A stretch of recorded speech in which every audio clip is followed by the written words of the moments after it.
Taste the Daily.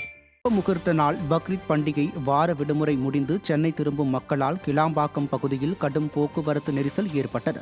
சுப முகூர்த்த நாள் மற்றும் 2 நாட்கள் தொடர் விடுமுறையை ஒட்டி சென்னையில் இருந்து ஏராளமானோர் தங்கள் சொந்த ஊருக்கு படையெடுத்தனர். அரசு பேருந்துகள் குறைவாக இயக்கப்பட்டதால் ஆம்னி பேருந்துகள், கார்கள், இருசக்கர வாகனங்களில் தங்கள் ஊர்களுக்கு பொதுமக்கள் சென்றனர். இந்நிலையில் விடுமுறை முடிந்து இன்று வேலைக்கு செல்வோர், பள்ளி கல்லூரிகளுக்கு செல்வோர் என அனைவரும் மொத்தமாக சென்னைக்கு திரும்பினர். இதனால் கிளாம்பாக்கம் பேருந்து நிலையம் பகுதியில் கடும் போக்குவரத்து நெரிசல் ஏற்பட்டது. மேலும் பேருந்துகள், கார்கள், இருசக்கர வாகனங்கள் அணிவகுத்து சென்றதால் பொதுமக்களும் வாகன ஓட்டிகளும் கடும் அவதியடைந்தனர். இந்நிலையில் போக்குவரத்தை சரி செய்யும் பணியில் போக்குவரத்து போலீசார் ஈடுபடவில்லை என பொதுமக்கள் குற்றம் சாட்டியுள்ளனர். கிருஷ்ணகிரி மாவட்டம் போச்சம்பள்ளி அருகே பயணிகளுடன் சென்று கொண்டிருந்த அரசு பேருந்து திடீரென ஏரியில் இறங்கியதால் பயணிகள் அச்சமடைந்தனர்.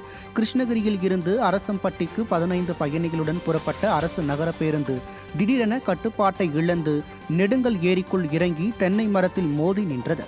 இதனால் பேருந்தில் இருந்த பயணிகள் பயத்தில் கூச்சலிட்டதால் அருகில் இருந்த பொதுமக்கள் உடனடியாக பேருந்துக்குள் இருந்த பயணிகள் மற்றும் ஓட்டுநர், நடத்துனர் ஆகியோரை பத்திரமாக மீட்டனர். திறனற்ற திமுக ஆட்சியில் அரசு பேருந்துகள் முறையாக பராமரிக்கப்படாததால் அடிக்கடி விபத்தில் சிக்குவதாகவும், பயணிகள் தங்களது உயிரை பணயம் வைத்தே அரசு பேருந்துகளில் பயணம் செய்ய வேண்டிய அவலநிலை உள்ளதாகவும் குற்றச்சாட்டு எழுந்துள்ளது.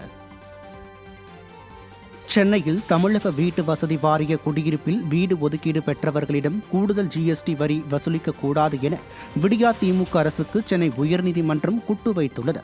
நந்தனம் மற்றும் அண்ணாநகர் பகுதியில் குடியிருப்பு திட்டங்களில் வீடு ஒதுக்கீடு பெற்றவர்கள் முழு தொகையையும் செலுத்தியுள்ளனர். இதையடுத்து கூடுதலாக 5% ஜிஎஸ்டி வரி செலுத்தும்படி வீட்டு வசதி வாரியம் அனுப்பிய நோட்டீஸுக்கு எதிராக அம்சா சுந்தரமூர்த்தி உள்ளிட்ட பலர் உயர்நீதிமன்றத்தில் வழக்கு தொடர்ந்தனர்.